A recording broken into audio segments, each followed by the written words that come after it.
Oi, gente. Pessoal, gravando. Agora é silêncio no estúdio. Tá gravando mesmo? Ninguém fala nada. Aula não vai pra falar. Pô, mas eu não tô aparecendo. E aí, vocês estão bem? Todo mundo? Sim. Graças a Paz Deus. do Senhor seja conosco. Quem estava na última aí? Nossa, Só você, Atif, mais ninguém? Na Twitch, na primeira? assistimos à distância. Mas assistiu. Assistimos. Tá. A segunda a gente não assistiu. Porque não tem. Porque não teve gravado. Não gravou. Ah, não gravou. Não, gravou, tá. tá. E aí, triste. Mas basicamente a ideia era que gravassem, era que falasse sobre inspiração e inerrância. Só que o Leandro acabou falando só sobre inspiração.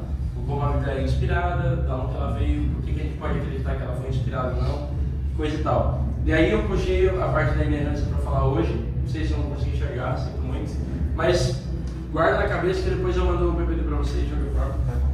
E a Bíblia como normativa. Então, no sentido de que a Bíblia, ela é como norma, como forma de praticar a nossa fé. Como, assim, até pegando o gancho que vocês eram da Igreja Católica, um ponto que a gente tem de disparidade, que eu até comentei com vocês uma vez, é que a Bíblia, a Igreja Católica, ela coloca em pé de igualdade a tradição, a tradição oral da Igreja, o Papa e a Bíblia. Então, eles têm essas três coisas como autoridade. E na fé protestante, a gente vai ter só a Bíblia como a regra de fé geral e prática. É a norma que a gente segue a Bíblia e tem um motivo para isso. Só que, começando a falar sobre inerrância, aliás, vamos orar, né, para começar, que descrente, né? Alguém pode começar? Pode orar aí, por favor. Obrigada, Senhor, pelo dia de hoje. Obrigada, Pai, por mais uma vez a gente se reunir aqui na MBD, Pai, por a gente estar com o coração disposto a aprender mais de Ti, não somente nos cultos, ali com todo o seu nome, mas aqui aprendendo e crescendo no entendimento da Tua palavra, no entendimento de quem Tu és, Senhor. Obrigada por esse momento. Abre os nossos corações, nosso entendimento, qualquer coisa que a gente não consiga entender, que o Teu Espírito mostre para nós, que o Teu Espírito nos ensine, Senhor. Usa a vida do Marcelo agora, que todos aqui possam se sentir à vontade para perguntar, tirar todas as dúvidas e ser presente aqui, Pai. Nós te convidamos por esse momento. Em nome de Jesus, amém. Boa. Pergunta já, para começar. A Bíblia tem erros? Vamos fazer primeiro só um trato, tá? Por mais que esteja sendo gravado. Como é um ambiente de aula, é um ambiente acadêmico. Então é um ambiente que a gente pode falar nossas heresias particulares. Que todo mundo tem, certo? Todo mundo tem. Muitas, inclusive. Entendeu? O R.C. Sproul, tem os livros dele aí, se vocês quiserem ler, sobre vários pontos da fé. E ele mesmo, em uma das aulas dele, uma vez eu estava vendo um vídeo, ele falou, cara, eu tenho pensamentos completamente anticristãos. Assim, se o cara tem, a gente também tem. A gente talvez não saiba, porque a gente aprende pouco, então a gente sistematiza pouco o nosso entendimento. E porque a gente não fala, a gente não aprende o jeito certo. Então assim, A Bíblia tá amarrada. é isso aí. É isso aí. É a minha pergunta, a Bíblia tem erros? Ou não? Penso que não. Pense. Boa resposta. Por que a Bíblia não tem erros? Porque é inspirado por Deus. Isso é um bom ponto, porque assim, se ela é inspirada por Deus, se Deus inspirou o conteúdo da Bíblia, então ela não pode estar errada, porque Deus não faz nada errado. Isso é um ponto legal, porque na aula sobre inspiração, que não foi gravada, eu não sei se o Leandro acabou comentando, mas a inspiração, a gente às vezes confunde a forma como ela foi feita. Então, provavelmente tem algumas pessoas que entendem que Deus ele falou e a pessoa foi escrevendo letra por letra. Então, isso aí no caso seria igual a psicografia do Espírito. Então, incorporei, escrevi e é isso. Mas não foi dessa forma. Ou então que Deus foi ditando palavra por palavra, ou foi ditando as situações e coisa e tal, mas não foi. A inspiração, até quando fala toda a escritura é inspirada por Deus e tudo mais, vai falar que a palavra theopneustos, tem a ver com a respiração de Deus. Então, é como se Deus não inspirasse, mas ele expirasse. É como se fosse um sopro de Deus aos autores. Então, no sentido de que Deus ele expira o conceito, ele expira a situação. E o autor ele tem a liberdade de escrever conforme ele está vendo, conforme ele está entendendo e coisa e tal. Certo? Então, assim, de fato, a Bíblia ela não pode errar, porque senão a nossa fé está toda errada. A gente pode colocar qualquer outra coisa e é por isso que nascem as religiões que tem um monte de sincretismo, um monte de mistura, porque não é só a Bíblia, é a Bíblia e mais alguma coisa. Então, a gente tem até o caso da Igreja Adventista. Tem a Bíblia, mas tem os escritos da Ellen White, que teve uma revelação e escreveu. Os espíritas vão dizer que eles são uma religião cristã. Por quê? Porque eles leem os evangelhos de Jesus, mas eles têm a revelação pelos espíritos também, lá, pela Kardec, etc. Tem uma Bíblia espírita. Eles têm Não é uma Bíblia, mas eles têm alguns livros. Evangelho segundo o Espiritismo. Segundo o Espiritismo. São 4 livros que eles têm que, só para vocês entenderem, o Allan Kardec, ele é um espírito celta incorporado no francês ali em 1800. Então, assim, Allan Kardec não era nem o nome do cara, é o nome do espírito. Então, assim, ele codifica, né, ele traz um exemplo de uma explicação. Tem. E aí, por que a gente coloca? A Bíblia é o nosso pilar, e se você desmentir a Bíblia, teoricamente, você coloca a nossa fé em xeque, está tudo errado. E aí tem um ponto que, assim, que a verdade, a grande verdade, e aproveitando que a gente está no ambiente acadêmico, é que a Bíblia ela tem sim erros, entendo, mas não erros no sentido que atrapalhem a nossa fé. Porque a Bíblia, a gente às vezes a gente quer entender ela como um tratado científico. Aqui eu coloquei, a Bíblia tem erros, a Bíblia não é um tratado científico, a Bíblia não é um mero livro de história e a Bíblia não é apenas uma alegoria. Se a gente for tratar a Bíblia como um tratado científico, você vai ver erros. Se você tratar a Bíblia como um livro de história, você vai ver erros, porque você vai ver em um momento um autor falando uma coisa e em outro momento um autor falando outra coisa. E você vai começar a entrar em parafuso, porque você vai falar, pô, se a Bíblia é inerrante, como que um lugar fala uma coisa e outro lugar fala outra, sobre a mesma história? Então você vai ter lá Saul, um texto falando que Saul morreu, porque Saul se matou e se atirou na sua espada. E se em outro momento vai ter um outro autor falando que foi alguém que matou, que Saul pediu para matar ele. Ou então o texto dos cegos ali, da cura do cego de Jericó. Cada evangelho narra aquele fato de uma forma diferente, com situações diferentes. Em um lugar fala que Jesus estava a caminho de Jericó, em outro lugar fala que Jesus estava saindo de Jericó, em outro lugar fala que eram 2 cegos. Isso em Lucas, Mateus e Marcos, se não me engano. Mas é como se fosse agora, conta uma história. O que Exato. está acontecendo no Brasil? Você pode ter uma visão e a outra não. Exatamente. Então, assim, visões ou sei lá. Exatamente isso. Mas se a gente tratar a Bíblia como um tratado histórico, como um negócio de história puramente, você vai encontrar erros. Se você tratar como um tratado científico, a Bíblia, no Gênesis 1, o autor não estava preocupado em falar uma teoria científica. É uma poesia, Gênesis 1. É literalmente uma poesia cheia de paralelismos judaicos. Então, assim, então, o ponto que a gente coloca que a Bíblia tem erros ou não tem erros, ele vai ir para um lugar muito específico, que é o lugar da revelação. Então, assim, a Bíblia, ela não é nenhuma dessas coisas, mas ela é uma revelação. E desse ponto de vista não tem erros. Desse ponto de vista ela é inerrante, ela é infalível. Por quê? Porque ela toda converge numa mesma revelação. Ela não se desmente em nenhum momento. Ela não se contradiz. Na filosofia, a gente vai ter um negócio que chama tese e antítese. E a tese e a antítese, basicamente, é um negócio assim, para uma coisa, ou uma coisa é A, ou ela é não A. Então, se a Bíblia, de repente, falasse Deus é todo poderoso, e falasse Deus não é todo poderoso, aí ela entra em contradição. Mas ela não faz isso em nenhum momento. Ela nunca se contradiz, por isso que a gente tem essa capacidade de dizer que ela é inerrante.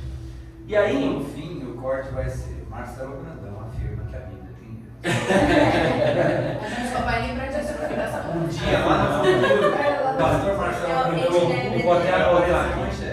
Eu falei para Henrique, o problema da aula hoje, eu falei, Henrique, tô com medo porque a galera vai sair.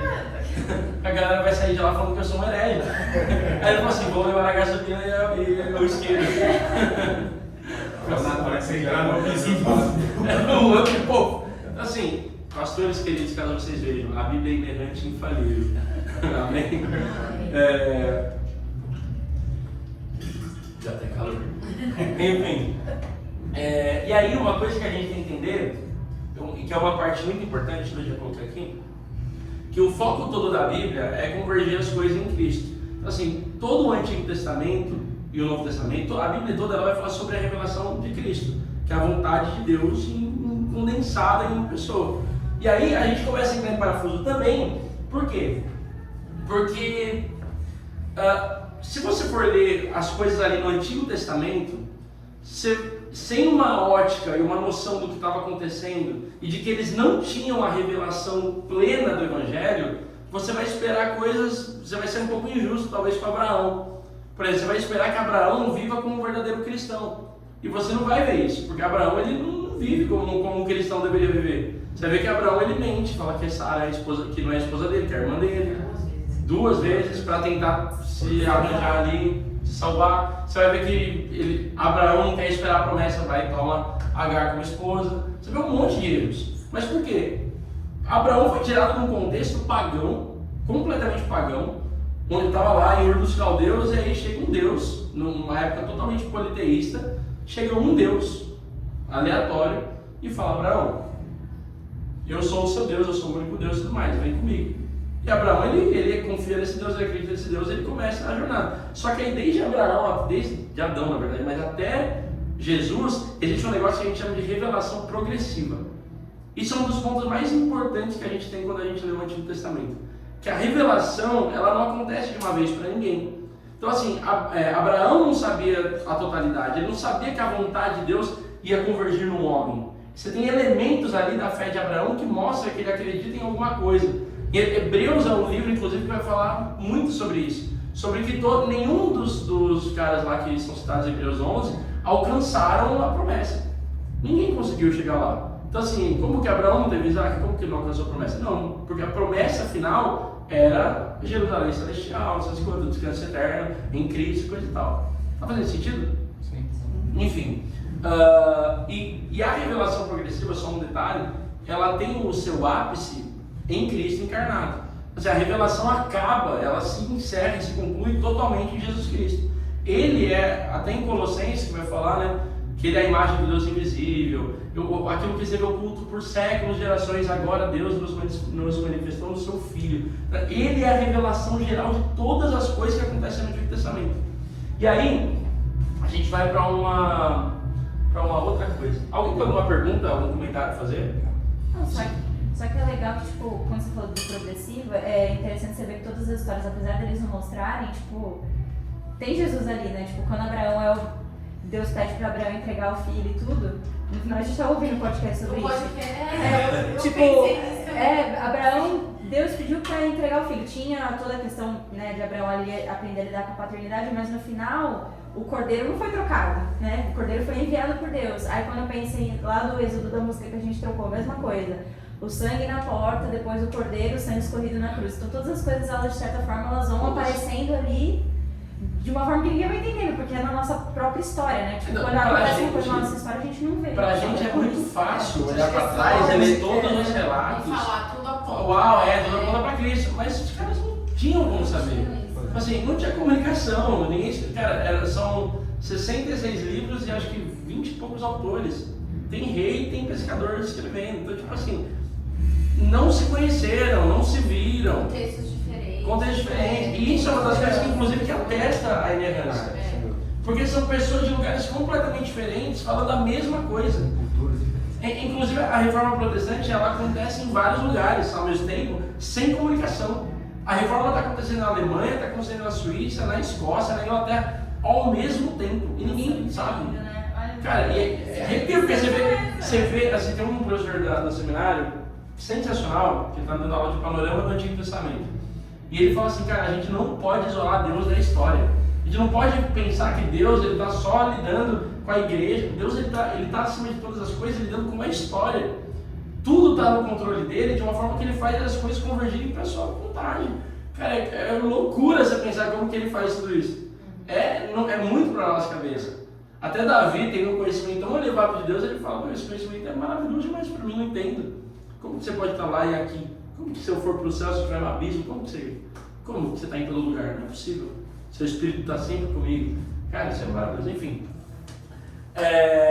Alguém pode abrir aí Hebreus 1? Eu coloquei aqui, acho. Coloquei, mas alguém pode abrir aí e ler pra gente? Hebreus 1 e 2. Já estava aberto aqui. Nossa. Eu estava lendo. Por muito tempo, Deus falou várias vezes e de diversas maneiras a nossos antepassados por meio dos profetas. E agora, nesses últimos dias, Ele nos falou por meio do seu Filho, o qual ele designou como herdeiro de todas as coisas e por meio de quem criou o universo. Só para vocês entenderem tipo, o que o autor de Hebreus, que é desconhecido, está falando.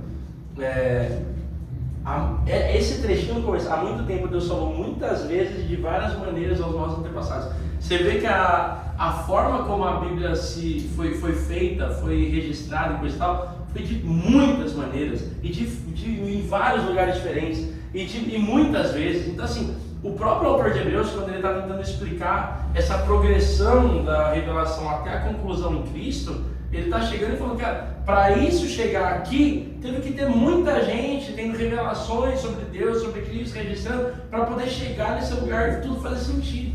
Então assim, Hebreus, cara, meu estudo em Hebreus é coisa de doido. Enfim, e aí é preciso entender também que a Bíblia, vou pegar um trecho exatamente do livro que a gente colocou para ler, que ele fala, a Bíblia foi escrita em contextos completamente diferentes dos nossos, e que a revelação de Deus nas Escrituras é adaptada à visão de mundo e expectativas de seu público original em questões de como o mundo físico funciona, a compreensão da história, noções de gêneros literários e padrões de dizer a verdade dentro dessa revelação progressiva. E, dado isso, alguém tem algum ponto sobre a parte da inerrância ou não? Não? Tudo certo? Eu entendi que a Bíblia tem erros, né? Lê, a Bíblia tem erros. Só isso. Certeza? Absoluto. Então, viu? Dentro do contexto. Todo mundo vai sair daqui entendendo que a Bíblia tem erros. Tem erros? Tem erros, mas é que tem contexto. Se for fora do contexto, tá lascado. Ah, não, Entendeu? Não, moço. Não, tô brincando. O cara que falou, pô, gente, sai daí. Enfim, e aí, alguém tem algum comentário a fazer de alguma coisa que acha que vai agregar também aí pra gente? Não? Certeza? Sim. Usem seu poder, a gente fala. Não, eu tô. Beleza. E aí a gente vai agora para o outro ponto que é a Bíblia como normativa. E aí, beleza, entendemos a Bíblia, entendemos como a Bíblia foi formada no Henrique, entendemos a Bíblia como ela foi inspirada no Lê. Em mim não. A segunda que você falou hoje, hein? A segunda heresia já? A segunda heresia. Na aula do Lê, entendemos como a Bíblia foi inspirada, certo? E agora a gente, claro, fica meio até que fácil falar, se a Bíblia é perfeita, se ela foi inspirada por Deus, se ela não tem erro, então beleza, ela é a regra de fé. Fica até fácil de entender como ela funciona nesse sentido de normativa. Porém, vamos discorrer um pouquinho sobre isso aqui, tá? Existe um pacto de Lausanne que foi feito, existe um pacto chamado Pacto de Lausanne que foi feito alguns anos atrás, juntaram vários ministros evangélicos de muitos lugares do mundo para meio que reescrever as confissões de fé e falar o que a gente acredita nesse tempo que a gente está vivendo. E eles têm um ponto muito importante, que é o segundo ponto, que eu vou ler aqui, que fala assim: afirmamos a inspiração divina, a veracidade e a autoridade das Escrituras, tanto do Velho Testamento como do Novo Testamento, em sua totalidade, como única palavra de Deus escrita, sem erro em tudo que ela afirma, e a única regra infalível de fé e prática. Também afirmamos o poder da palavra de Deus para cumprir o seu propósito de salvação. A mensagem da Bíblia destina-se a toda a humanidade, pois a revelação de Deus em Cristo e na Escritura é imutável. Através dela, o Espírito Santo fala ainda hoje.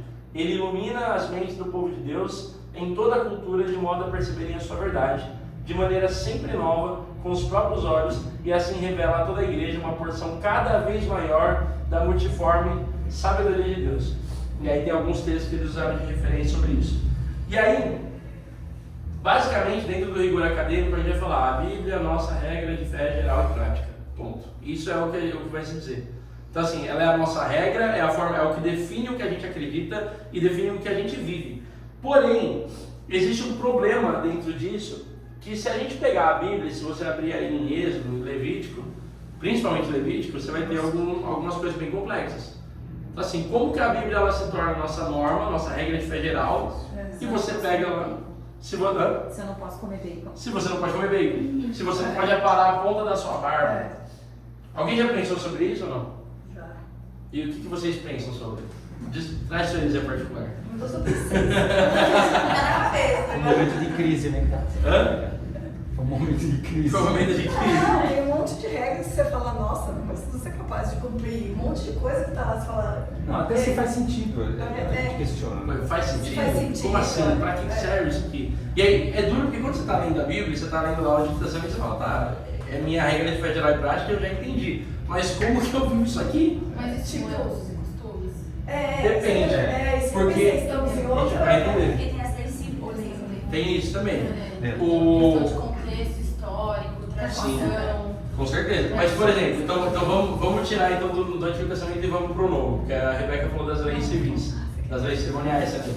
Mas o Novo Testamento vai falar de uma coisa complexa, que vai falar, por exemplo, que a mulher não pode ensinar. E aí? Como que a gente faz?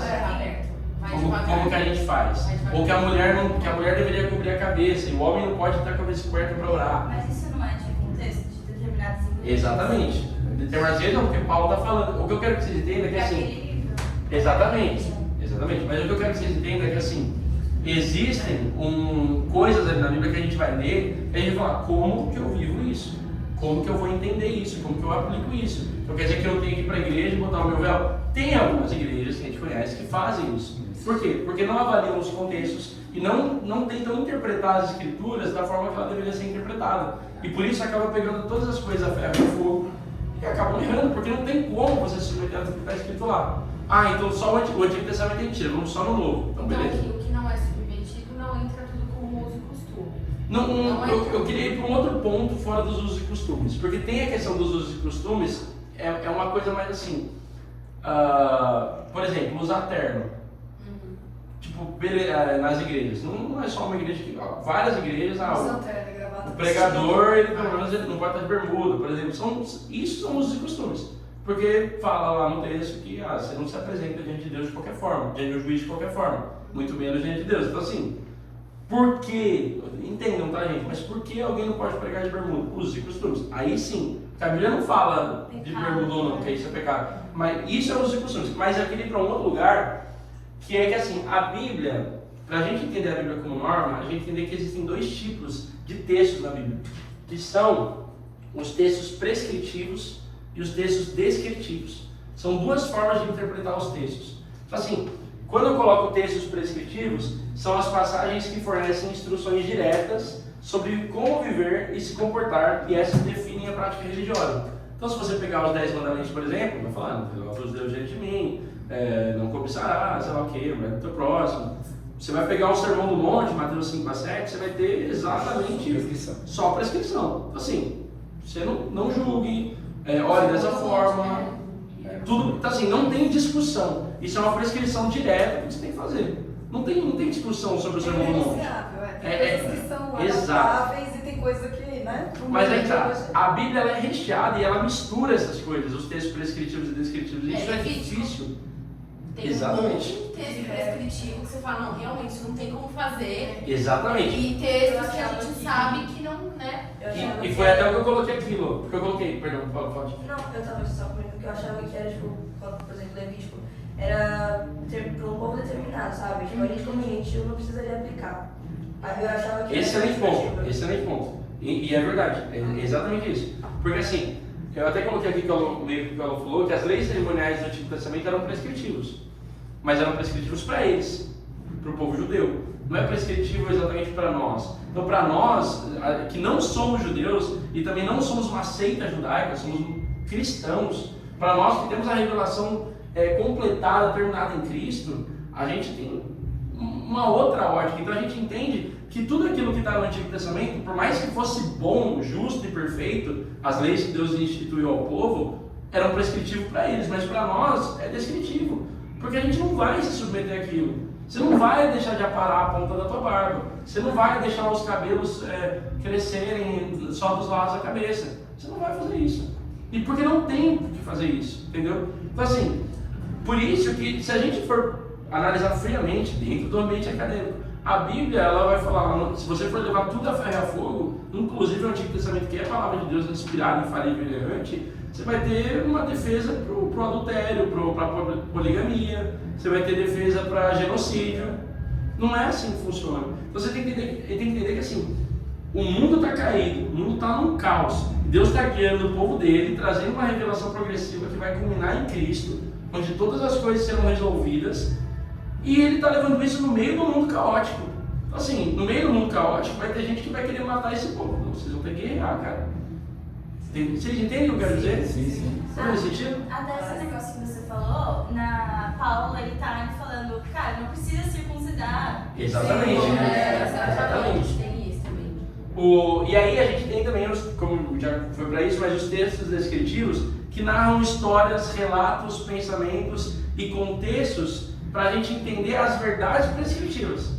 Então, por exemplo, quando você vê Abraão, o livro ele vai citar exatamente isso. Ele vai citar Abraão mentindo sobre Sara. Assim, é prescritivo você mentir sobre a sua esposa? Não é descritivo. Ele vai falar sobre Jefté. Alguém lembra da história de Jefté?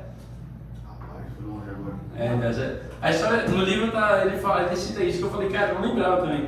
Jefté, ele pede a Deus a vitória sobre os amonitas. E ele fala, Deus, olha só que voto de fogo. Primeira coisa que eu ver, Ai, a filha, né? lá, quando eu voltar para minha terra sem vencer os amonitas, eu vou oferecer sacrifício. Quando ele volta, a primeira coisa que ele vê é a filha dele. E ele oferece esse sacrifício. Então assim, isso é prescritivo? Não é. É um voto de tolo. Então assim, é uma descrição do que não fazer. A gente precisa saber exatamente que existem coisas ali que são relatos e descrições de pessoas que estão erradas. Por isso que a gente vê um monte de homem pecador. Davi peca 2 vezes de modos terríveis para Deus. Tem o de Batseba que todo mundo lembra, mas o pecado que ninguém lembra Deus considera ainda pior, que é quando ele faz o recenseamento de todos os cavalos e soldados, porque não está confiando em Deus. Você tem que seguir o que Davi está falando ali? Não. A história está descrevendo uma coisa para você entender qual a prescrição de Deus para nós em Cristo. Estava no exército lá, né? É isso aí, que ele faz o recenseamento para saber quantos cavalos ele tem e tudo mais. Eu tenho uma dúvida. As parábolas, elas entram em que tipo de texto? Parábola. Eu acho que são. Aí que tá. É difícil porque Parábola são. é muito difícil. Muito difícil. Muito difícil. Questão de interpretação, né? Porque a parábola, o conceito da parábola é prescritivo, mas a parábola é descritiva, entendeu? Sim. Então, por exemplo, quando Jesus ele faz a parábola do credor incompassível, ele vai falar que um credor ele foi perdoado de uma dívida de 10 mil talentos, que era, sei lá, uns 8 bilhões na época, assim, era maior que a dívida de Jerusalém. E depois ele não se compadece do credor que devia 100 denários, que eram 3 meses de trabalho. Tipo, era milhões de anos de trabalho versus 3 meses. Óbvio que isso não é uma história, uma alegoria. Só que ao mesmo tempo ele fala, se você não perdoar o seu irmão, sabendo que você foi perdoado de uma dívida maior, que é a ofensa que você cometeu contra o rei, contra o Senhor, então você não vai entrar no céu. Isso cara. é o prescritivo. E aí é o prescritivo. São os princípios. Exato, são os princípios. Então, assim, a prescrição é perdoe. Perdoe porque você foi perdoado de algo maior. Mas o descritivo é a história no caso, né? Só um parênteses aí nesse. Por favor. Eu estou fazendo um curso lá de educação de filhos da maneira de Deus. E o autor da apostila ele bate muito na tecla de você transmitir o princípio. A situação e o contexto ela pode mudar, mas se você conseguir transmitir o princípio para a criança, tipo assim, Gabriel não vai sair correndo igual um louco no meio da igreja. Não é naquele domingo, até hoje, nem sei mais.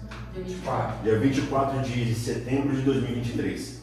Não pode correr na igreja, assim, no meio do salão, porque se você você pode derrubar um velhinho, uma criança, e pode machucar. Daqui vai ser no domingo que vem, no sábado que vem, no culto 10, culto de jovens, culto de oração. Não importa, ele entendeu o princípio. Ele tem que tomar cuidado para não machucar os outros. Então, na parábola, muitas vezes, o que vai acontecer, e não é só na parábola, tem outros textos também, que a ideia é você conseguir extrair dali o princípio, e não o que foi utilizado para chegar naquele princípio. Isso. Muito bom. Alguém tem mais algum comentário? Tá claro, tá aqui, gente? Tá. Enfim, e aí a gente entra assim, Bíblia como norma. Acho que já fica mais claro, porque a gente começa a olhar, inclusive o texto que a Rebeca citou, sobre a circuncisão, é um negócio muito, muito bacana. Foi um texto que eu até tinha colocado aqui para falar, mas eu acho que eu acabei tirando. Mas o ponto é que a própria igreja ela vai sistematizando sobre aquilo que ela precisa fazer de acordo com conforme a gente vai andando. Então, assim, até o texto lá do Pacto de Lausanne, ele vai falar, né, que assim revela a toda a igreja uma porção cada vez maior da multiforme sabedoria de Deus. Então, assim, a revelação foi progressiva e culminou em Jesus, mas Deus ainda está se revelando em algumas coisas. Jesus ainda está se revelando por meio da igreja, se revelando ao mundo, né? E aí quando você pega, tipo, a igreja, o primeiro problema da igreja ali, você vai falar, pô, os gentios são parte de nós? Não sei. Tá bom, são. Beleza, porque Pedro falou que porque ele teve uma experiência lá, valeu, isso aí é de Deus, então ok. Mas precisa circuncidar ou não? E aí tem um negócio... Aí, de novo, e a igreja ela funciona em concílios e mais concílios, onde todo mundo junto vai buscando no Espírito Santo uma resposta sobre algumas questões do nosso dia a dia. Porque a gente provavelmente não vai ter isso com muita clareza. Por isso que a igreja ela é muito importante nesse ponto. A gente renega a igreja como um lugar assim, de reuniões semanais, mas não é isso. Não é um prédio. A igreja é uma estrutura orgânica. É uma estrutura onde a carne de Cristo é eu e você e todo mundo aqui. O Cristo encarnado hoje é a igreja, é o corpo de Cristo.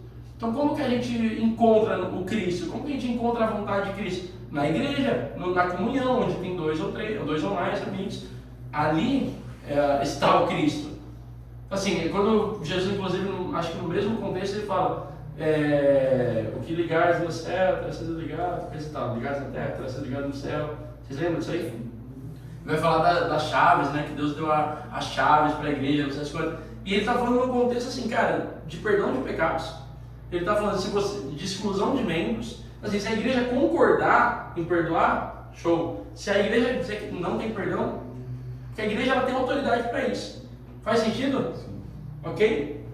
E aí, deixa eu me encontrar aqui. Até só um ponto sobre a revelação progressiva que eu acabei já falando, que eu queria bastante falar sobre o texto, que está em Mateus 13:17, que Jesus está falando assim: porque em verdade vos digo que muitos profetas e justos desejaram ver o que vós vedes e não ouviram, e ouviram o que vós ouvistes e não ouviram. Então assim, muitos quiseram ouvir o que vocês estão vendo, mas não viram. Então assim, Jesus confirmando a questão da revelação progressiva. Eles quiseram. Se pensar que Davi não tinha noção de como seria o Cristo, de que quando eles morressem eles iam chegar e do nada falar, ué, deixa eu entender aqui o que aconteceu. Eles não tinham essa noção. Todos os caras do Antigo Testamento eles tinham uma ideia. E até, eu quero até pegar um texto agora, pedir para alguém ler Hebreus 8. Que Hebreus 8, cara, vai matar isso, assim, vai falar isso de um jeito muito, muito claro. Se alguém tiver uma tradução NVI, NAA... NAA 8 o quê? 8. A gente vai ler inteiro, prestem bastante atenção. Ora, a suma do que temos dito é que temos um sumo sacerdote tal, que está assentado nos céus à destra do trono da majestade, no início do santuário do verdadeiro tabernáculo, o qual Jesus fundou, e não o homem. Porque todo sumo sacerdote é constituído para oferecer dons e sacrifícios. Por isso era necessário que esse também tivesse alguma coisa para oferecer. Ora, se ele estivesse na terra, nem tão pouco sacerdote seria, havendo ainda sacerdotes que oferecem dons segundo a lei, os quais servem de exemplo à sombra das coisas celestiais, como Moisés divinamente foi avisado, estando já para acabar o tabernáculo. Porque foi dito: olha, faça tudo conforme o modelo que no monte se mostrou. Mas agora alcançou ele o ministério tanto mais excelente, quanto é mediador de uma melhor aliança que está confirmada em melhores promessas. Porque se aquela primeira forem irrepreensível, nunca se teria buscado lugar para a segunda. Porque repreendendo-os, lhes diz: eis que virão dias, diz o Senhor, em que a casa de Israel e com a casa de Judá estabelecerei uma nova aliança, não segundo a aliança que fiz com os seus pais no dia em que os tomei pela mão para os tirar da terra do Egito. Como não permaneceram naquela minha aliança, eu para com eles não atentei, diz o Senhor. Porque essa é a aliança que depois daqueles dias farei com a casa de Israel, diz o Senhor. Porei as minhas leis no seu entendimento e em seu coração as escreverei. E eu lhes serei por Deus e eles me serão por povo. E não ensinará cada um ao seu próximo, nem cada um ao seu irmão, dizendo: conhece o Senhor, porque todos me conhecerão. desde o menor deles até o maior. Porque serei misericordioso para com suas iniquidades, e de seus pecados e suas iniquidades não me lembrarei mais. Dizendo nova aliança, envelheceu a primeira. Ora, o que foi tornado velho e se envelhece, perto está de acabar. Esse texto, cara, me arrepia esse texto. Porque Hebreus ele vai explicar sobre como as coisas do Antigo Testamento elas combinavam em Cristo e tudo mais. E esse texto ele vai falar exatamente sobre isso, sobre o quanto essa diferença entre a Antiga Aliança e a Nova Aliança. O quanto existe uma diferença que a Antiga Aliança ela tem que chegar num lugar a ponto de que ela se torne antiquada e não sirva mais. Esse final é muito complexo, porque ele fala assim, então a gente não tem que submeter, então a lei era ruim porque agora está pronta a envelhecer. Não, foi um pacto renovado, agora é uma nova coisa. E aí esse texto ele fala exatamente sobre a revelação progressiva. O que Deus falou a muitas pessoas que eram sombras das coisas que haveriam de vir, agora Deus falou por muitas pessoas, mas agora nos falou pelo Filho. Vocês entendem o que eu quero dizer? Vocês entendem? Então assim, essa regra... Calma aí, deixa eu perder. Basicamente, Cristo então como ápice da revelação de Deus. E aí a gente trazendo os textos no sentido descritivo e prescritivo, a gente tem que sempre interpretar a forma como da vida de Cristo. Onde Cristo se encaixa nessas coisas? O texto de Hebreus todo ele está falando que todas as coisas são sombras para culminar nesse lugar. Agora a gente tem um Novo Testamento. Qual que é o Novo Testamento? O Novo Testamento é literalmente viver a vida, viver o texto prescritivo, viver as prescrições de Deus de acordo com a forma como Jesus vive, de acordo com a forma como Jesus viveria esses textos, viveria essas questões. Então assim, tudo que a gente precisa encontrar de norma dentro da palavra, a gente tem que olhar por esse prisma de Jesus Cristo. Então assim, o que é Antigo Testamento e Novo Testamento que fala, como que Cristo lê a Bíblia, né, basicamente. Você vai falar, até o próprio Jesus ele vai ter um momento que ele vai falar isso, né? Vocês ouviram seus antepassados falando, odeiem o seu inimigo, mas eu digo outra coisa, digo que vocês amem seu inimigo. Assim, tá na Bíblia, mas não da forma como Jesus lê a Bíblia. Vocês entendem? Alguém tem algum comentário a fazer sobre isso? Algum comentário? Quando eu estava lendo justamente essa parte na NAA, né? E na parte de estudo fala que essa parte de odeio seu inimigo não está no Antigo Testamento. Uhum. Não é algo que Deus falou antes, é para odiar o inimigo mesmo e matar e tudo. Não, mas é o que o povo falava antigamente, mas que Jesus traz com, não façam isso, façam de uma maneira diferente. Mas sempre quando ele dá essa fala de passado, ele não está dizendo que no Antigo Testamento Deus ordenou que fosse assim. Jamais. As pessoas entenderam. Mas as pessoas entendiam daquela maneira, como se elas tivessem que odiar o seu inimigo, né? Mas não era isso. Uma parte que reflete muito essa situação é quando acho que os fariseus questionam, mas Moisés deu carta de divórcio. Fala assim, não, deu por causa da dureza dos nossos corações. Sim. Tipo assim, isso não é a vontade de Deus. Mas Deus aconteceu pelo comportamento de exatamente. vocês. Então Deus está interagindo com o povo, com as pessoas. Então teve uma interação provocativa. Não é tipo assim, isso não é o meu desejo. Mas aconteceu dessa forma. Aí tá, é aquele negócio. Deus ele tá no meio do caos, um povo rebelde, coisa e tal, guiando o povo dele de acordo com as coisas. Então assim, Moisés dava a carta de divórcio porque não era preciso por causa da dureza do coração de vocês. Deus nunca quis isso, mas foi necessário. Isso não é vontade soberana, que é onde Deus atua. É vontade permissiva. Isso é uma vontade permissiva. A pessoa agiu daquela forma, então Deus está permitindo que seja dessa forma também. É isso. Vocês entendem esse contexto, esse conceito de verdade, vontade soberana e vontade permissiva?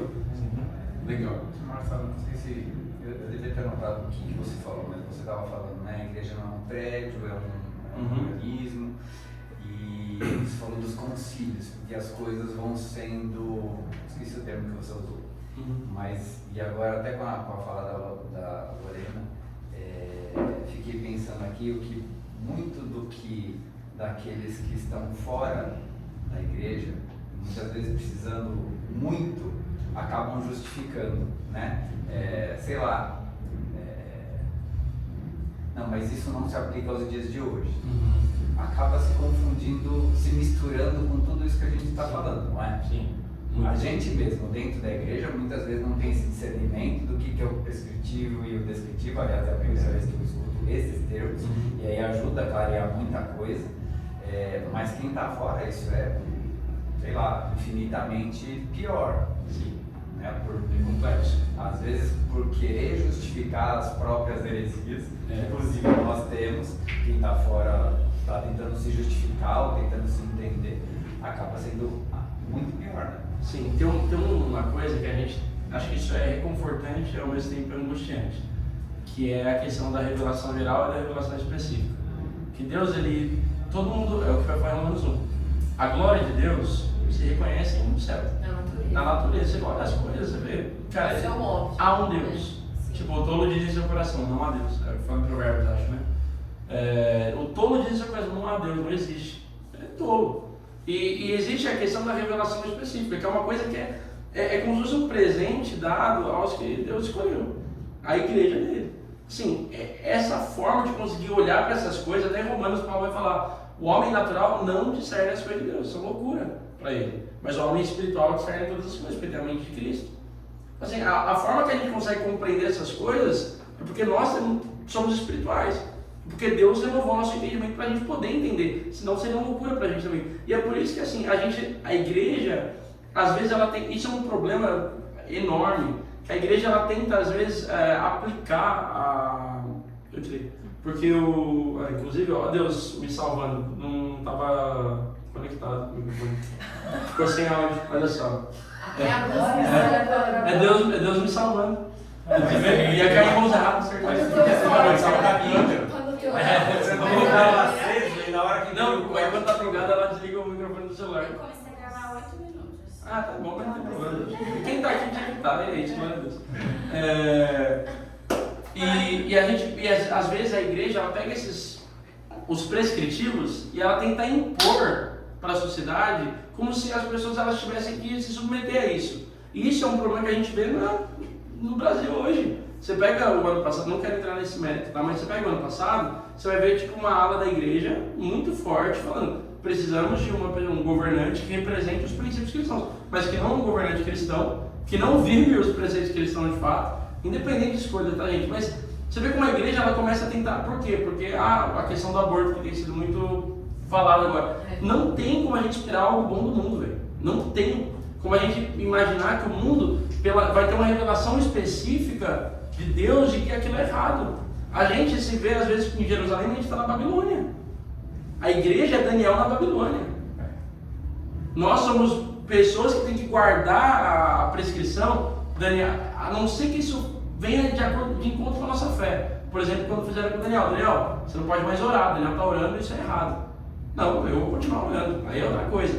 Mas tem que comer a comida, tem que adorar o meu Deus. Não, isso eu não vou fazer. Mas você vê essa imposição aí, você vê o que estão fazendo um paralelo. Na França, lá com os muçulmanos, as mulheres lá fazendo as sem burca, sem a... Sim, exato. E assim, é uma percepção, né? Você está falando, você pede tanto um governo cristão, uma coisa, mas você vai tirando, vai comendo pelas beiradas. Exato. Para tentar impor o mundo. Então assim, quando eu fui para Machu Picchu em 2020 e o guia era um xamã, era um neto de um xamã. E ele tinha uma aversão ao cristianismo, aversão enorme, porque ele falava, cara, os cristãos, os católicos chegaram aqui na evangelização e queimou tudo, entrou todo mundo com bruxo, coisa e tal. E eu tentando conversar com ele, explicando, cara, o evangelho não é isso, por mais que as pessoas tenham feito isso. O evangelho é uma boa notícia para o mundo, que Deus perdoa pecadores, inclusive você. Inclusive esse povo pagão. Não é para destruir a cultura. Exato. Tem elementos da cultura que serão destruídos, mas quem vai fazer isso é o próprio Deus, não sou eu. Eu sou um agente do reino para anunciar as boas novas, para mostrar que a Bíblia é uma norma para mim, não para o outro. É uma norma para mim que tenho ele como Deus, tem a Bíblia como regra de fé geral e prática. O outro que não está, não é regra de fé geral. Está no estado, queria estar numa teocracia, mas estou no estado laico. Até porque tem um lance, a Bíblia é a verdade, toda a verdade é absoluta. É isso. Porém, segundo Deus, a gente perdoa o próximo, perdoa, a gente não age com o inimigo como o inimigo age com a gente. Exatamente. Essa é uma forma de você não concordar, mas respeitar. É isso. Então, né? Porque no mundo da relativização de tudo, nós somos absolutistas. Né? Exatamente. Isso é um termo excelente, cara. Eu estava lendo isso num livro recentemente, sobre a gente crer em algo absoluto, algo que não muda, algo que não se move, e é isso. A gente não relativiza as coisas. Inclusive naquela ideia de tese e antítese, o problema maior que deu todo o bug é que um cara chamado Hegel, criou o conceito de síntese. Que toda tese e antítese vira uma síntese, então tudo fica relativo e fica apesar de estar no meio. Não é tipo é ou não é, não é, mas pode ser. Mas pode ser, mas depende. E aí não é, mas depende. Depende, essa palavra, depende. E aí. Depende só no direito. E aí tem até um negócio que, trazendo da filosofia do direito também, né, que fala sobre a ética, né? Código de ética, código de conduta, né? A gente não pode olhar para a lei, né, veterotestamentária, do Antigo Testamento, como o código de ética em si, mas como um consultor do código de ética, como um consultor da ética. Assim, você vai olhar o Deuteronômio, vai falar, tem um negócio lá, um conceito chamado quadrilátero deuteronômico, que vai falar sobre as 4 coisas que Deus ele se importa ali e os temas mais abordados no Deuteronômio, que é o órfão, o estrangeiro, a viúva e o pobre. Você vai falar, isso está escrito? Não está, mas o conceito está muito bem definido. Porque Deus ele fala, cara, o órfão, a viúva, o pobre. E Tiago, ele vai resgatar isso na carta do Novo Testamento. Ele vai falar exatamente, ele vai falar de 3 dos 4. Eu acho que ele não fala do estrangeiro, mas muito porque ele está falando para uma galera que está dispersa, né? Na história de Estevão fala, né? O Estevão, ele cuidava, né, das órfãs viúvas. Exato, porque as viúvas dos gregos, dos helenistas, as viúvas dos gregos, dos helenistas, eles estavam, olha que interessante, dos gregos, não eram a viúva dos judeus convertidos ao cristianismo, era dos gregos, totalmente pagãos, gentios. Estrangeiros. Inclusive gentil significa pagão, né? A gente, às vezes, o que é gentil? Gentil é pagão, é a mesma coisa, tá? Sabia? Não. Esse eu falei, uau! Quando eu aprendi. Faz sentido. Quando eu pensei legal. A gente imagina a gente como gentileza. Gentil significa pagão. Então assim, os helenistas reclamando, as nossas viúvas estão sendo esquecidas da distribuição diária. Os caras reclamando. Aí os apóstolos falaram, não, beleza, então vamos definir homens cheios do Espírito Santo, que podem ensinar, mas para servir as mesas. Aí vem Estevão, servindo os helenistas, ali, os pagãos. Diáconos, né? Assim, é uma verdade super simples para a nossa cabeça, né? Enfim, então o nosso código de ética, no caso, é a pessoa de Jesus Cristo, um homem, como exemplo. A normativa bíblica tem que se alinhar à ética e ao modo de vida de Jesus Cristo e ao seu ensino. Inclusive tem até um texto que eu, por exemplo, falar no livro, estou acabando já, tá? No livro, na página 94, ele vai falar sobre a questão da escravidão. Ele vai falar, cara, como a Bíblia tem momentos que fala sobre escravos, e aí? E aí ele vai falar assim, porque vai falar, Paulo, Onésimo, se sujeita ao teu senhor Filemão. Mas, se a gente olhar para o conceito, em todo o Novo Testamento principalmente, você vai ver Paulo falando, cara, eu não permito que um crente seja senhor de escravos. Vai falar em outro momento que assim, Filemão, trate Onésimo como um irmão em Cristo. Então, assim, você vê que o conceito ele não está ali dito, não pode ter escravo. Mas existe a prescrição no meio disso tudo. Cara, não é bom, vocês são todos irmãos. Não há mais judeu, bárbaro, escravo, livre, nada. É tudo em Cristo e Cristo em todos, etc e tal. Isso isso é maravilhoso. Uma dúvida, essa forma de apresentar, vamos dizer assim, nas entrelinhas ou no entendimento e não numa maneira tão direta, também seria uma forma de você conseguir evoluir na sua pregação, no caso de Paulo, em termos de perseguição, ou nada a ver? Como assim? Não entendi.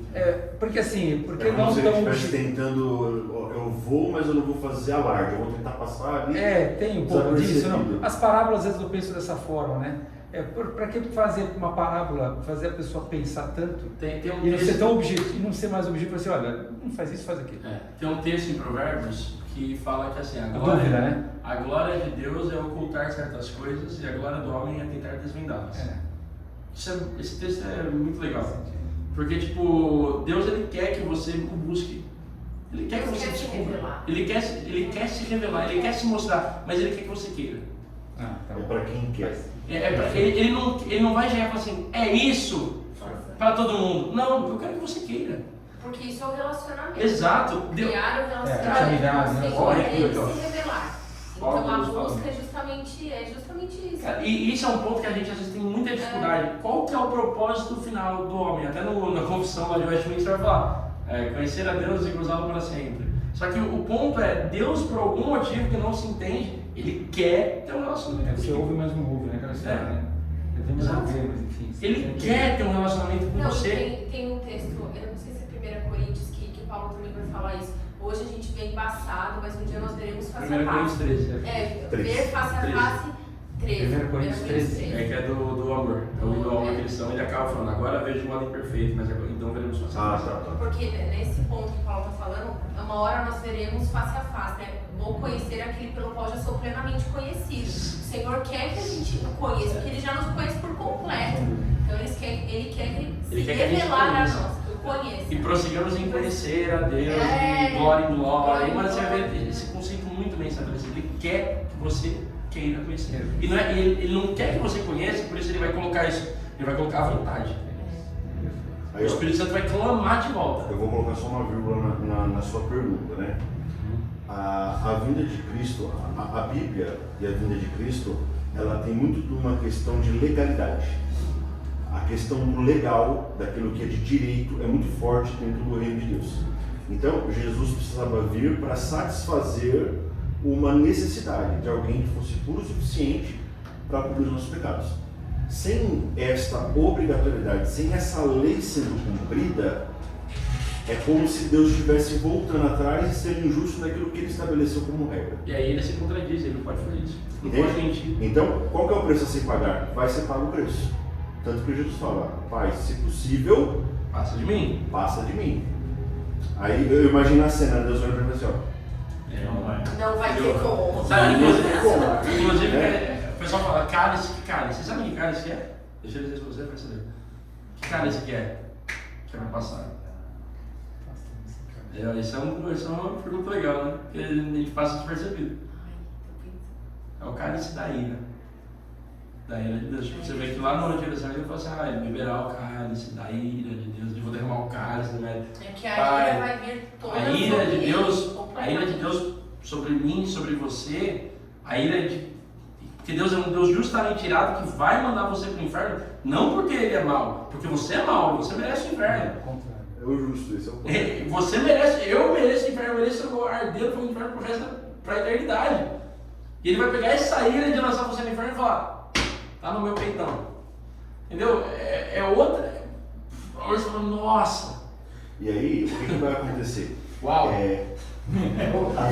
Uau! Conheço a altura dessa frase. Tem uma frase. Tem uma frase que a gente resolve, né? Que assim, a liberdade não é fazer tudo o que você quer, é escolher não fazer aquilo que você quer. Então, quando eu vejo Paulo falando, é assim: mesmo que o momento atual te dê o direito de, não faça. Eu estou te ensinando, eu estou te passando os princípios, os valores. No caso do escravo, ele é seu escravo, você pagou por ele, ok, mas trate ele como irmão. E você está como escravo, trate ele como se ele estivesse trabalhando para o Senhor. Se os dois obedecerem o princípio, a relação de escravo e de senhor, ela passa a ser um mero detalhe. Ela deixa de ter relevância. Então, eu vejo que a palavra de Deus, ela entra como uma bomba que ela implode. Ela entra dentro da regra, de acordo com o jogo, e ela consegue chegar lá dentro e fazer assim, pum! E aí Deus começa a gerar transformação de dentro para fora, e não de fora para dentro. Isso é muito. A gente falou isso. Onde que a gente falou sobre isso? Foi numa campa? Sobre de mudar de dentro para fora, que não é o que você come. Não lembro. Foi, né? Que não é o que você coloca. Jesus fala, não é o que você coloca para dentro que te deixa impuro aqui. É de dentro para fora. Ao mesmo tempo que o Espírito Santo não é um conjunto de regras que você vai colocar e vão te transformar. É isso. Não é um conjunto de regras que você vai pôr e vão te transformar. Não. Existe uma transformação que vem de dentro. Essa transformação. E como vai ser? É capaz de fazer isso? Não. Não é capaz de fazer isso. Estou perdido. Então, não. Porque alguém faz isso por você. É você abrir mão de tentar, de impedir o que Deus está fazendo. Foi na PF que foi. É você parar de tentar lutar contra esse movimento natural. O Espírito Santo te regenerou, ele te acordou para o teu pecado. A partir desse momento, para de atrapalhar o que ele está fazendo. O único problema é você na história, porque ele está fazendo e está crescendo, só que você vai travando, você vai lutando contra o tempo todo. Isso é um ponto importante, porque assim, vem de dentro para fora, não vem de fora para dentro. Se você coloca de fora para dentro, você entra nos usos e costumes. Entendeu? Você começa a botar a descrição, os textos descritivos para, não, então não posso isso, não posso aquilo, não posso isso. Tentando transformar o interior, mas não transforma. Aí passa um tempo, o que você faz? Tchau. Não, mas aí pegando um gancho do que o Johnny falou aí é o que o mundo fala, né? Tem tanta coisa lá, pra que eu vou? Exato, vou seguir, porque não foi mudado porque dentro, foi mudado, porque ficou num conjunto geral aqui. Não teve a Bíblia como norma no sentido que deveria. Entendendo essas. Por isso que, cara, o quão importante é você estudar. E entender. Porque se você não estuda, e isso é um problema da igreja brasileira, mundial. Se a gente não estuda, a gente não entende, cara. A gente não compreende, a gente vive errado. E aí, você comentou, né, de não querendo polemizar, mas um assunto que me incomoda muito e é difícil para eu entender é a questão da homossexualidade. E aí você fala assim, a gente não sabe lidar com isso. Eu não sei lidar com isso. É difícil. Aí um dia a gente foi na Hilson e eu vi um casal homoafetivo de mãos dadas. Eu falei, agora, isso é o amor de Deus ou isso é heresia? E aí me deu uma confusão que eu fico arrepiado. E aí você começa a entrar em umas coisas e fala, cara, como é que faz? E se eu convidasse alguém, como que ia ser? Justo esse dia. Mas e se eu não convido? Por isso, eu tô errado. Por isso e que aí outro dia eu vi, eu não lembro nem quem foi, mas a chamada era, a igreja não é inclusiva. E como você fez, fala, puxa. E aí você vai somando pedacinhos e pedacinhos e eu acho que eu estou chegando mais perto, ou pelo menos menos longe do que eu estava quando isso começou a me incomodar, mas e aí? No fundo, o que a gente precisa é falar de Deus para a pessoa, antes do uso e costume. Porque não adianta a gente virar para ela e falar, você está errado. Ela não vai entender porque ela está errada justamente por conta disso. Ela não tem noção. Ela não tem noção. E hoje Ela só vai diferente, o que está errado quando ela conhece Deus e fala, putz, é diferente eu amo quando tanto a ela é Deus nossa. e eu entendi que não faz sentido, né? Que aí é a bomba que o Leandro falou. Ela vai Que vai entrar como incomodar Jesus e vai ter uma hora que ela não vai ter como ficar. E tem um outro ponto que assim, a gente toma conta e as regras, a gente ajuda. Porque assim, é engraçado que a gente coloca a lei, mas a lei, isso é um negócio que abriu minha cabeça aí. A lei no sentido judaico não é o mesmo sentido pra gente. Porque quando a gente vai pra lei, a gente pensa, um monte de regra, não posso fazer senão vou ser punido. Mas Torá, que a gente traduz pra lei, né, aqui, Torá significa ensino. Ensino. Que é a lei do judeu, na verdade é um ensino de Deus ao povo dele. Não é uma. É assim, cara, você vai fazer isso. Se você errar, você vai sofrer consequência. Esse é o ponto. Se você fizer fora disso. Não é o plano, é a orientação. É mais uma orientação, por isso que é uma prescrição, do que necessariamente uma definição autoritária do que você tem como fazer. E aí o ponto é que a gente, às vezes, por exemplo, uma questão da homossexualidade, é difícil, mas a gente tem que tomar conta dos nossos. Se isso dentro dos nossos está acontecendo, você vai orientar, você vai ensinar, você vai amar e vai cuidar da pessoa. Orando para que Deus, no testemunho interno do Espírito Santo, convença a pessoa. Porque a prática é que para o cristão é um erro, é errado, é pecado. Assim como um cara que sai com o nome de menina, que sai com o nome de mulher, uma mulher que sai com o nome de cara. Assim como mentira, assim como fofoca, que eu comecei na igreja. Outro dia eu vi um vídeo esqueci o nome dele, de teologia. Iago Martins. Você. Ele tem um livro chamado Pecados Aceitáveis, muito bom. Acho que ele falava sobre isso mesmo. Falou assim, eu sou pegador, que mente é pegador, que estupra é pegador. E aí tirou essa coisa e falou, nossa, você é o pecado do falando todos nós. E ficou assim, tão didático, tão leve, cara, é isso. A gente tá tudo igual, só é coisa diferente, velho. É igual. Inclusive que assim, a gente tem na questão cultural, pecados são mais aceitáveis que outros. Por exemplo, eu sou viciado em café. Por que isso é menos pior do que o cara que é viciado em cigarro? Gula também. Não, exato. Por que isso é menos pior? Porque assim, eu sou um dependente químico da cafeína. Então eu tenho que evitar, tenho que ficar sem tomar, porque eu sou um dependente. Outro dia eu estava jogando muito videogame, a Isabela sabe. Eu estava viciado naquilo. Aquilo é um pecado tão grande quanto o vício no cigarro. Mas culturalmente não. Culturalmente a cerveja e o cigarro, meu Deus. Mas o cara que tá 10 horas jogando videogame, abrindo mão da própria vida, não é pecado. E na nossa sociedade você tem as drogas legalizadas. Exato. Você pode se embebedar, mas você não pode fumar. Quando você parar pra pensar Pode beber, que o C.S. fumar, Lewis mas drogar. fumava cachimbo, que o Spurgeon fumava cachimbo e que os alemães quando saem da igreja vão tomar cerveja, meu Deus, você começa a se... Aí tem as outras coisas, tem os pecados que são absolutos e tem a questão dos pecados de consciência em relação à cultura. Por exemplo, roubar, matar, a questão da homossexualidade, a fofoca, Fazer mal ao próximo. fazer mal ao próximo é o pior de todos, inclusive para Deus em Provérbios 6:16. Contenta. Eu ia falar, existem 6 coisas que Deus odeia, a 7 só detesta. Todas são sobre contenda e fofoca. E fazer mal pro próximo. Nenhuma é sobre homossexualidade. Isso é... Você vê? Então assim, só para acabar, gente tá com pouco tempo. Já passou, mas é que, só um minutinho para acabar, é que eu coloquei um resumo geral, só para confirmar aqui algumas coisas. Eu escrevi assim: a Bíblia é normativa porque revela de maneira progressiva e por meio de textos descritivos que Jesus Cristo é o ápice da revelação da vontade de Deus para a humanidade e que por meio de sua palavra nos prescreve uma regra geral de fé e prática para andarmos como Ele e como Ele também. Certo? Então, eu escrevi lá uma definição para ficar claro, depois eu mando lá no grupo. Amém. Certo? Infelizmente não vai ter o vídeo de novo, mas Deus quis desse jeito. Dessa vez eu não vou sentir tanto. Eu tô falando disso com a Acho que agora Renata. tá aqui. Deixa eu Mas só dar sobre um trans. recadinho antes de Mas vocês você acha irem. que a gente transa na igreja, o que a gente faz? A gente não sabe, porque a gente ainda tá aprendendo. Que foi? Desculpa. Não é que eu falei que eu tava conversando sobre isso ontem com a Renata e com o Dan.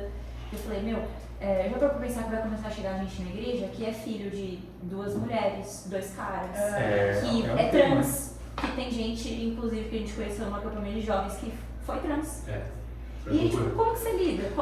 Sabe, é difícil. E aí Não, você e cada vez mais relaciona na com o que ele internet, falou, as do tipo pessoas assim, deixando Deus de- se revelou e ele ainda, essa revelação progressiva, de certa forma, ainda está acontecendo em algumas partes, pra gente, nessa coisa de A revelação Deus se confirmou, mas não, ainda se vai confirmou na sua no que vontade, você né? falou, mas tipo, tem coisa ainda que está escondida, a gente está aprendendo a encontrar. E que tem coisa ali, como Tem ele a ver com a falou, cultura, que, né? e que o Lê falou também, tipo, você tem que aprender a passar o princípio, porque a forma ali vai mudar. E tem uma frase que Agostinho, que ele fala assim, o essencial é a unidade. Na dúvida, liberdade. Em Mais tudo, preparado. caridade. É isso, Pra alguém dar faz uma mais coisa Mas, coisa pra gente, fazer. trans Deixa eu só fazer um grupo, Sim, deixa eu só dar um vou recado mandar. para vocês rapidinho, que Que assim, acho que nessas coisas que a gente não sabe responder, ou como acolher, como...